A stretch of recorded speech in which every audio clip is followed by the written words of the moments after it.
Warahmatullahi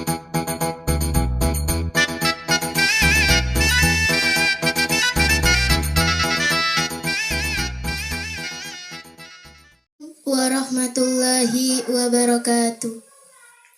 Nama kami Wardah dari kelas 2 MTS.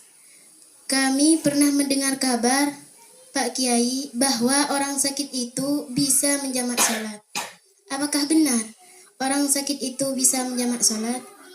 Dan sejauh mana kriteria sakit sehingga orang sakit itu bisa menjamak sholat?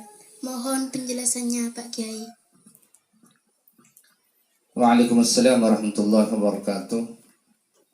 Saya akan mencoba untuk menjawab pertanyaan dari Wardah. Apakah boleh orang sakit itu melakukan sholat jamak dan batasannya seperti apa? Sholat jamak untuk orang sakit itu menurut mazhab Syafi'iyah ada banyak yang membolehkan. Di antaranya adalah Qadhi Husin, Imam Mutawalli, Imam Al-Khattabi, Imam Ar-Ruyani, Imam Abu Syakil, dan Ibnul Muqri.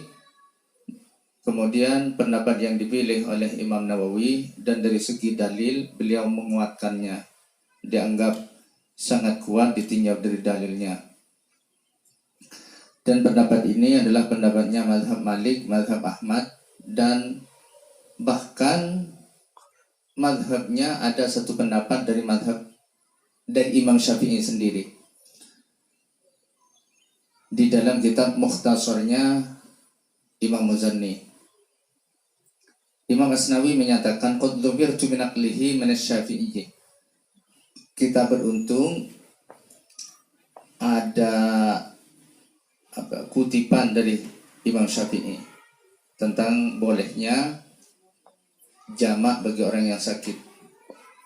Dan ini yang sesuai dengan mahasinus syariah, dengan syariat berdasarkan ayat wa ma ja'ala 'alaikum fid-dini min haraj, bahwa Allah tidak menjadikan agama ini sempit, menyempitkan orang lain. Dan bahkan Nabi pernah melaksanakan jamak di Madinah tanpa ada rasa takut dan bukan karena ada hujan. Ini riwayat Muslim dari jalur Ibnu Abbas. Ada juga riwayat yang lebih jelas lagi bahwa Nabi Muhammad SAW menjamak salat di Madinah, zuhur dan asar, maghrib dan isya, tanpa ada rasa takut dan bukan dalam keadaan musafir. Bahkan di dalam i'anah dijelaskan bahwa Nabi memerintahkan kepada sahabat Sahlah dan Hamnah untuk menjamak salat karena gara-gara istihadah. Karena istihadah ini na'un minal marad, adalah bagian dari sakit katanya. Mengenai kriteria seberat apa penyakit yang diderita oleh orang sakit sehingga boleh menjamak salat, ini ada 3 pendapat di kalangan ulama mutakhirin. Yang pertama, ada yang mengatakan mayusyukku ma'ahu fi'lu kulli maradin fi waqtihi, adalah sekiranya dia merasa berat untuk melakukan sholat pada waktunya karena sakitnya itu. Seperti beratnya orang yang sholat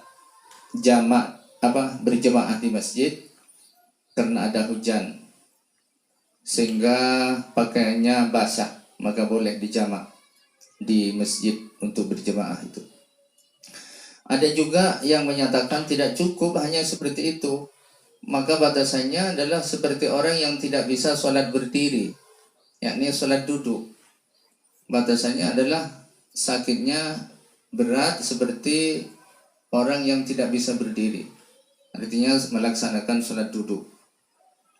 Pendapat ini yang dikatakan aujah, yang lebih mengarah, lebih kuat menurut sebagian ulama.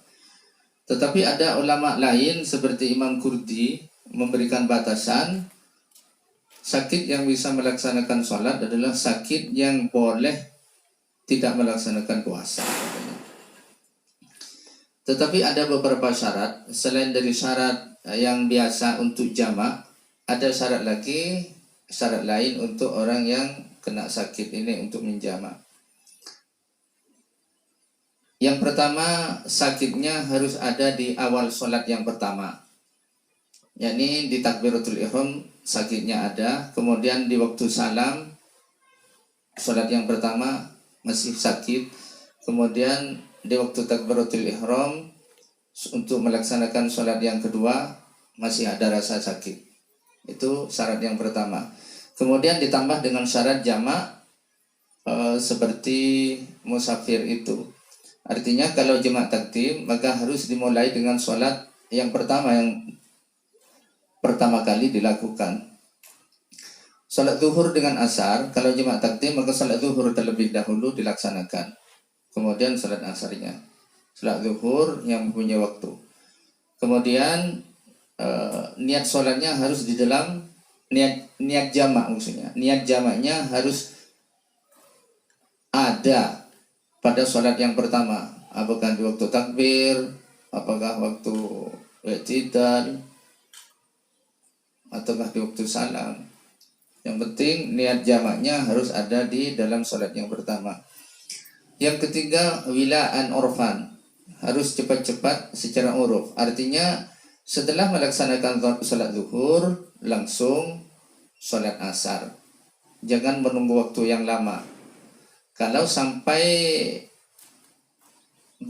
lamanya seperti sholat 2 rakaat, maka jamaknya sudah dianggap gugur, tidak sah. Ya kecuali karena memang uzur, misalnya untuk apa? Sakitnya lebih parah lagi sehingga sudah lupa orangnya, tidak sadar misalnya untuk melaksanakan sholat berikutnya. Tetapi akhirnya itu bisa dilaksanakan di sholat yang kedua kalau seperti itu. Jadi kalau sholat asar dilaksanakan di sholat asar, tidak dilakukan di sholat zuhur kalau memang tidak ingat sama sekali, tidak sadar misalnya. Kalau jamak takhir ini syaratnya cuma satu. Syaratnya cuma satu. Jadi niatnya syarat itu cuma melaksanakan niat pada waktu sholat yang pertama. Misalnya sholat maghrib ini kan sholat pertama, sholat kedua adalah isya. Kalau orang sakit itu mau melaksanakan jamak takhir, maka niatnya atau syaratnya harus dilaksanakan Syaratnya adalah harus ada niat yang diniatkan pada waktu sholat yang pertama, bukan pada sholat pertama, pada waktunya. Misalnya kan sekarang sholat maghrib tidak mau dilaksanakan, jadi mau diundur pada sholat isya, pada waktunya sholat isya. Maka pada waktu maghrib itu sudah niat bahwa kami akan melaksanakan maghrib digabung nanti dengan isya. Maksudnya diundurkan pada waktu isya, gitu. Merajiknya saya ambil dari yang pertama kitab Kifayatul Ahyar juz 1 halaman 117.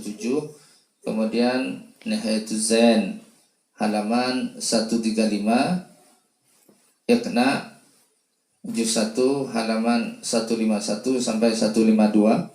Kemudian Mushkil Bughiyah Al-Mustarsyidin halaman 77 sampai 78. Al-Bajuri syarahnya Fathul Qorib jilid 1 halaman 209. Kemudian Fathul Mu'in dengan i'anahnya ada di juz 2 halaman 104 dan 105. Kemudian yang terakhir Majmu' karangan Imam Nawawi mensyarahi kitab Muhadzab milik Abu Ishaq Asy-Syairazi juz 4 halaman 321. Ya, mudah-mudahan dimengerti. Kalau ada benarnya ini murni dari Allah. Wallahu a'lam bishawab.